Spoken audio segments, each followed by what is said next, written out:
ഈ വീഡിയോയുടെ തുടക്കം ഈ ചാനലിൻ്റെ ഒരു ഇൻട്രൊഡക്ഷൻ കൂടിയാണ്. ഡ്യൂഡ്സ് മീഡിയ എന്നുള്ള ഈ പേരിൽ തന്നെ തുടങ്ങാം.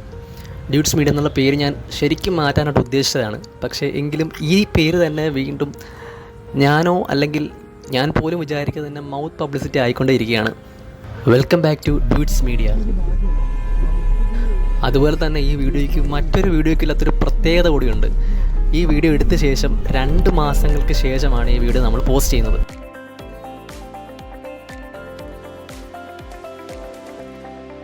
ദിവസങ്ങളുടെ ആഗ്രഹങ്ങൾക്കും പ്ലാനിനും ഒക്കെ ശേഷം ഉണ്ടായതാണ് ഈ കാശ്മീർ എന്ന സ്വപ്നത്തിലേക്കുള്ള യാത്ര.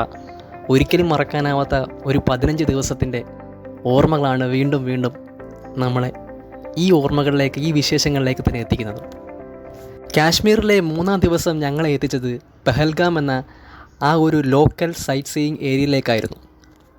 പക്ക ലോക്കൽസ് അടങ്ങുന്ന ഈ പെഹൽഗാം എന്ന ഗ്രാമത്തിലെ കാഴ്ചകൾ അത്ര മനോഹരമായിരുന്നില്ല. അവിടെ വരുന്നവരെ കുതിരസവാരിയിൽ എങ്ങനെ കൊണ്ടുപോകാമെന്നല്ല, അവിടെ വരുന്നവരെ എങ്ങനെ പറ്റിച്ച് കുതിരസവാരിയിൽ നിന്ന് കാശുണ്ടാക്കാമെന്നാണ് ഈ ലോക്കൽസ് ആലോചിക്കുന്നത്. നമ്മളെയും കൊണ്ട് കുതിര പോകുന്നൊരു ഓഫ് റോഡ് റൈഡൊക്കെ പോകുന്നത് പോലെയാണ് കുതിര നമ്മളെ കൊണ്ട് പോകുന്നത്. പക്ഷേ കുതിരയുടെ മുഖത്ത് ഇപ്പോൾ വീഴും എന്നുള്ള അതേ മനോഭാവത്തിൽ നമ്മൾ അങ്ങനെ റൈഡ് നമ്മൾ ആരംഭിച്ചു. ഒരുപാട് കയറാൻ പറ്റാത്ത ഓഫ് റോഡുകൾ നമ്മളെയും വെച്ച് കുതിര ഇങ്ങനെ ചാടിപ്പോയി. ഏറ്റവും മുകളിൽ സ്വിറ്റ്സർലാൻഡിൻ്റെ വ്യൂ പോയിൻ്റ് ഉണ്ടെന്ന് പറഞ്ഞു. പക്ഷേ നമുക്കതൊന്നും കാണാൻ പറ്റിയില്ല. നമ്മളെ പൂർണ്ണമായും പറ്റിച്ചു. അവിടെ വരുന്ന ഒരു 70-80% ആൾക്കാരെയും പറ്റിക്കുകയാണെന്നാണ് എനിക്ക് തോന്നിയത്.